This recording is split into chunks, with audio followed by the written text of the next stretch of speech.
सरकार की जात है। जब तक ये मोहम्मदियत और मुस्तफियत और आका अलैहिस्सलाम का प्यार और उनकी नामूस, उनकी खत्मे नबूवत और उनकी साथ के ऊपर इस उम्मत के अंदर मर मिटने का जज्बा रहेगा, अपना सब कुछ फिदा और कुर्बान देने का जज्बा रहेगा, खुदा जानता है इस उम्मत को कभी कोई हरा नहीं सकता है। इन्हें खतरा ये है, यहूद और नसारा ये चाहते हैं कि इनके अंदर से वो मोहम्मद का प्यार निकाल दिया जाए।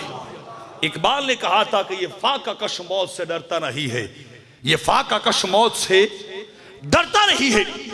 ये उम्मत भूखी भी रह सकती है, ये उम्मत प्यासी भी रह सकती है, ये उम्मत हर चीज को रवा और गवारा कर सकती है, ये सब कुछ बर्दाश्त कर सकते हैं। अपने महबूब और आका की गुस्ताखी को बर्दाश्त नहीं कर सकते हैं। वो चाहते ये कि इनके अंदर से ये बात निकाल दी जाए, इनको हमेशा के लिए कैसे मार दिया जाए।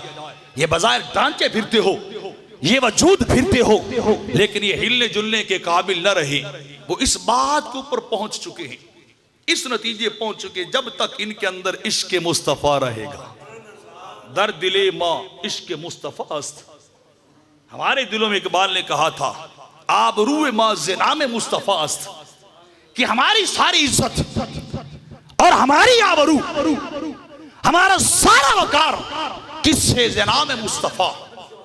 किससे? बोलिए नामे ऊंचा, बोलिए नामे मुस्तफा। दर दिले मा मकाम मुस्तफा। इस दिल के अंदर, इन कलूब के अंदर, इन सही ढांचों के अंदर असल में ज़ात मुस्तफा पड़ी है, क्योंकि ईमान की इब्तिदा भी ज़ात मुस्तफा से है, ईमान का अरूज भी ज़ात मुस्तफा से है, और ईमान की इंतहाई हमने ज़ात मुस्तफा को बना दिया है। इतना ढीला नहीं, इश्क वाले बोले, दोनों हाथ निकाल के बोले दर दिले माँ मकाम मुस्तफा, आबरूए माँ ज़िनाम मुस्तफा।